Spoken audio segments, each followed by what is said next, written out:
অন্বেষণ নাম অন্বেষণ এটা ওপেন করতে ওরা সুযোগ দিয়েছে, আমাদের স্যার সুযোগ দিয়েছে।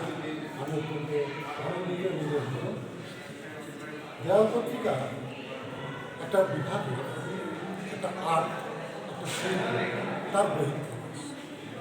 প্রত্যেকটা বিভাগের দেওয়াল পত্রিকা প্রকাশ করা উচিত। তাতে করে সেই বিভাগের চিন্তাভাবনাটা কেমন, সেই বিভাগের ছাত্রছাত্রীদের মানসিকতা কেমন, তারা কতটা ইন্টিগ্রেটেড ওয়েতে কাজ করছে, একসঙ্গে কাজ করছে কিনা, এটা তো কোনো একজনে করতে পারে না, এটা তোমাদের প্রত্যেকের কন্ট্রিবিউশন আছে। তাহলে এইরকম একটা ইন্টিগ্রেটেড ওয়েতে কাজ করার একটা সুযোগ পাবে এবং সেই কাজটা অত্যন্ত আনন্দের কাজ। এই কাজটা করে যে আনন্দ, অন্য কোনো কাজ করে সে আনন্দটা পাবে। বিষয়টা অত্যন্ত গুরুত্বপূর্ণ বিষয়, এটা আমার এরিয়া এবং খুব একটা বেশি কথা বলতে হবে, দুটো কথা বলবো। প্রতিবাদী ধর্ম, দেখো ধর্ম আবার প্রতিবাদী ধর্ম না। এই যে ধর্মের কথা বলছি, বৌদ্ধ ধর্ম বা জৈন ধর্ম, এই ধর্মগুলো আমাদের যে ট্র্যাডিশনাল যে হিন্দু ধর্ম, সনাতন হিন্দু ধর্ম, তার থেকে একটু সরে এসেছে।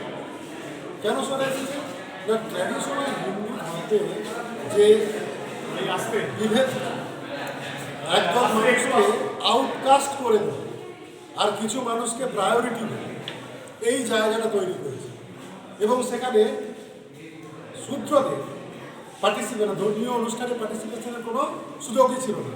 তার মানে ইনক্লুসিভ যে অ্যাটিচিউড, সেটা যে সনাতন ধর্ম তাতে নেই।